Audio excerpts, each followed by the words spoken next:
rise and grind. Folks, guys, I'm on the way to doing AC maintenance. This is an existing maintenance customer.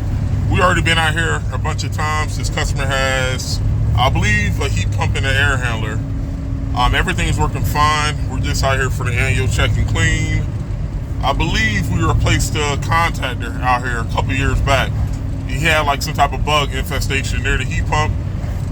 I'm gonna show you guys once I get there. But guys, I'm almost there right now. Let's go take a look. I'll see you in a little bit. All right, guys. I actually thought this customer had an air handler. There is a heat pump outside, but he has a propane backup furnace down here in the basement. And I just turned my thermostat on, checking my supply, and this filter is still good. This is a 4-inch filter. These filters are good for up to 6 months. This filter isn't due to get replaced until June, so he has some time with this one.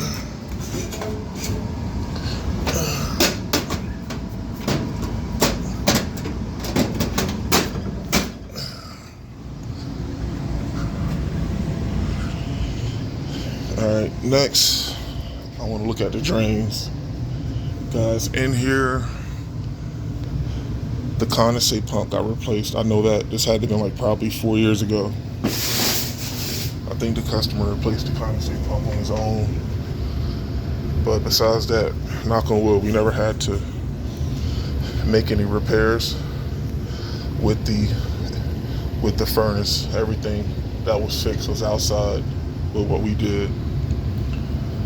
But guys, what you see here is just an easy trap. This is just one of those transparent drains. The cool thing about these transparent easy trap drains, two things. One, you can actually see the trap. So if there's any sediment, if it's not clear, you'll be able to see it. So it's easier for you to diagnose. And two, they have safety wires. So in the event of the drain backing up, you wire this to either R or Y, and this easy trap can turn off the AC in the event of your drains backing up. And guys, I got to get my brush from the truck. I don't know, I think a couple years ago they had a brush here, but I don't know, guys. Things go missing. But yeah, guys, what I'm going to do is I'm going to flush out the drains, and I'm going to test that pump. And let me not forget my thermometer. And yeah. And for you guys that work on propane, you should know what this is. This is our LGPS. We put a few of those in over the winter. But alright guys, let me go to the truck, let me get what I need. I'm gonna flush the drains and we're gonna head outside. But everything in here seems copacetic. Let's go outside.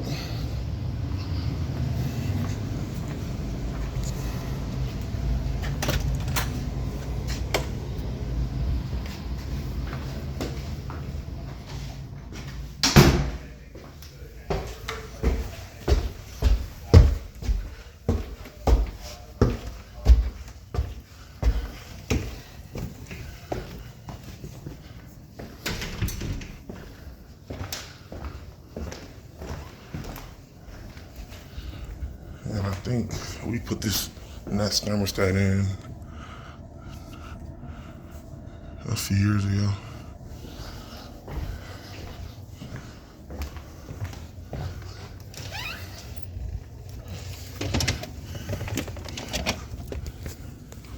Close it down. And by the way, this is a one-zone house. They only have one system. I'm just gonna go outside real quick, take a look at this heat pump. And guys, as far as age, I believe this heat pump is probably close to pushing 10 years old. But like I said, guys, the good thing with this customer is that he got maintenance done early. So even though this thing is, see, look at this. This is a Lennox. I don't think this is a Dave Lennox signature series, but this is a Lennox 14 series heat pump, 5815. So what is it, 2023? Well, I said it's 2023.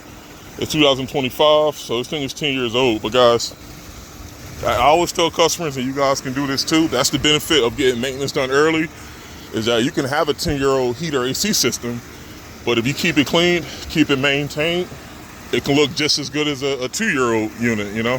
But like I said, guys, that's the point of maintenance, is to avoid breakdowns. A lot of customers don't know about this stuff until something happens. So that's why it's your job as a service professional, is to educate the customers on maintenance, why it's important to their particular system.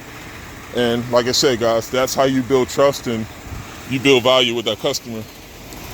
But guys, the only thing I did here, I got to go to the check and get my tools, but I think I replaced a contactor out here. And another thing, a couple years ago, this customer was getting work done to the chimney, and they put something over this unit, guys. Basically, this unit was making a loud noise. And guys, we had to re-level this unit. This is a while ago. But like I said, knock on wood, nothing major was done here,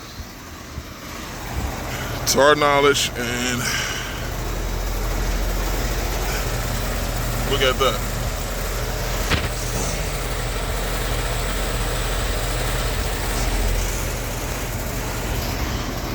I get you want to have your drain line not be near the house, but I get it. But he's only a flood away from this area getting wet and mud clogging up that drain line.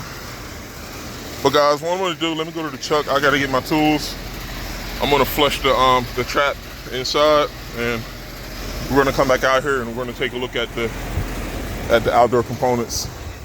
Let me do my thing. I'll be right back. All right, guys. We got everything open, and this is our contactor that we put in. And guys, I just killed the disconnect, and they got the good classic 2-for-1 capacitor set up there. What I'm gonna do is I'm gonna check those caps. Guys, remember, inside that propane furnace, I didn't open it up, but that propane furnace has an ECM motor, so there's no capacitor or anything to check inside. With capacitors, everything out here is what's going to be our key focal point here. But I think he had to get an exterminator to come out here. This had to have been like at least 3 or 4 years ago. Guys, I don't know what type of insects. I bet if I see one, you guys would know what I'm talking about. But guys, this unit was covered in like insects. I don't know what they're called. They're little red bugs.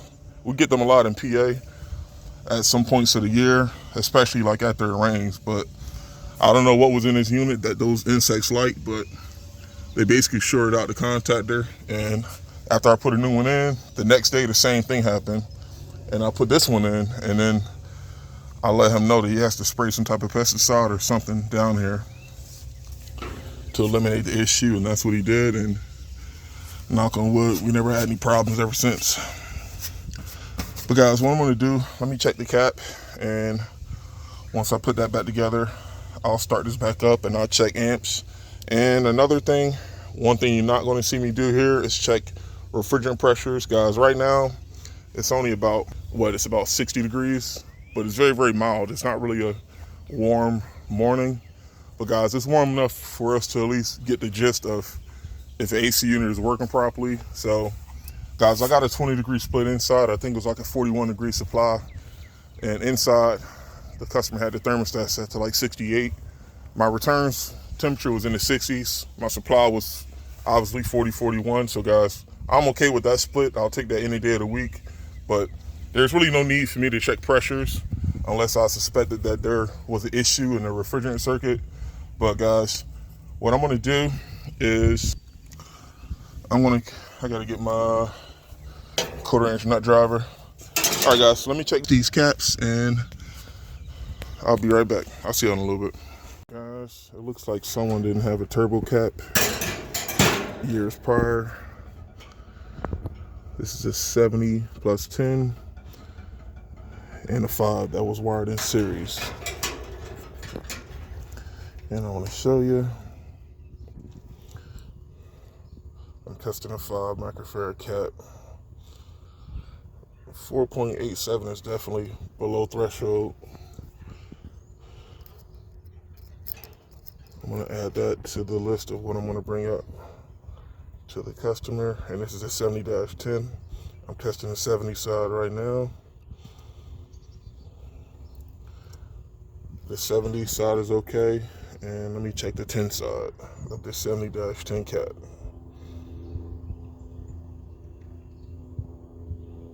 Mm, 9.8.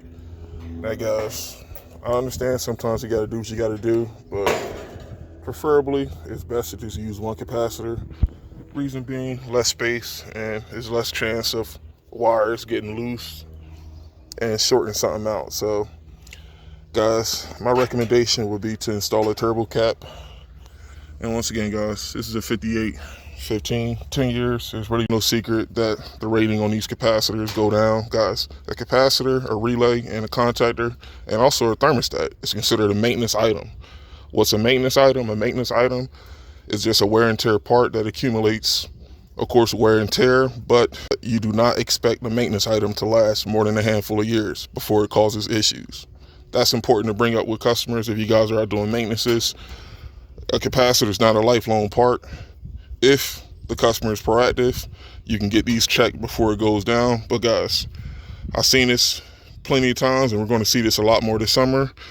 A capacitor that goes unchecked and the numbers goes down eventually will cause issues with our big boy down there, aka our compressor or our fan motor. And guys, everything I'm telling you is going to happen on a 95-degree day. So painting that picture is not going to be pretty for the customer to go through, guys. So, but let me make sure I have another.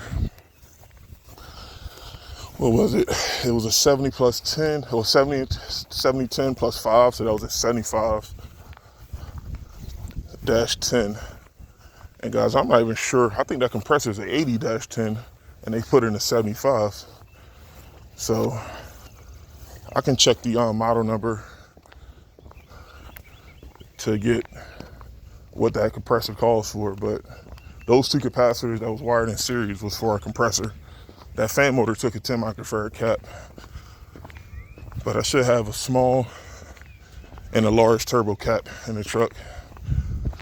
But all right guys, let me hop in the truck and see what I got. I'll be right back. All right guys, I spoke with the customer and they want to get this done. So we're gonna go a 1 for 2. We're gonna put in a large turbo. And guys, like I said, to each his own. If you guys like hooking up capacitors in parallel on series, go for it. But guys, we don't put turbo caps in on every call. We do have capacitors from 20-5 all the way up to 80-5. But guys, unfortunately with this unit, this calls for 75-10. And I just verified this from the supply house at Lennox.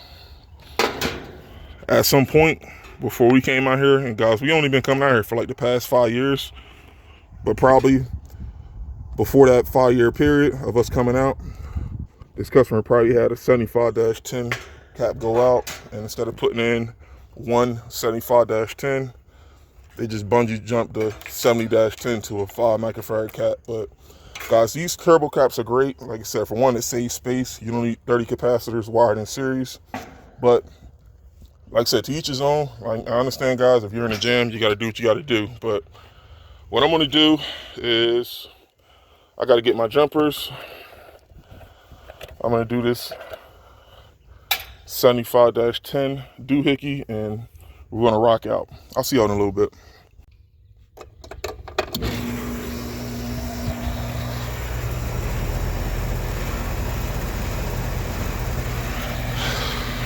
All right.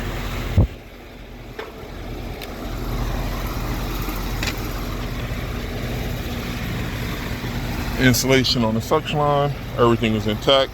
And guys, that's another thing that we do. This is just it helps the system for sure, but most importantly, guys, this is a good education point. If you guys are out doing maintenances, you want to educate the customer on what it means to have insulation on the suction line in regards to the AC's ability to, remove humidity inside and take it outside. Guys, I can tell you right now, this is just what our customer base, but maybe 4 out of every 10 AC units, not every unit we service is brand new, but at least 4 out of 10 units probably have ripped suction line insulation. And guys, I mean, what does it cost for a 10-foot length of 3/4 suction line insulation? Probably like $10.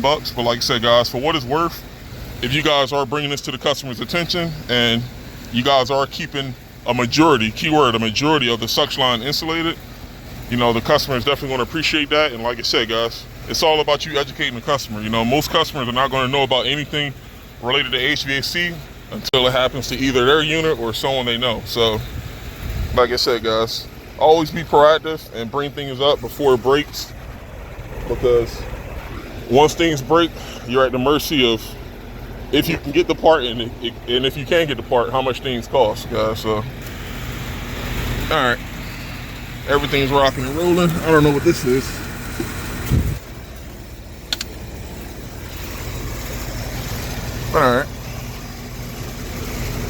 All right, guys, there you have it. AC maintenance on the heat pump. Everything inside was cool. Outside, we found the capacitor, which was a 75-10, split in half with 2 different capacitors. We found both of those capacitors weak. So what we did, we just popped in a new turbo, a large turbo. And now this unit is ready for the summer.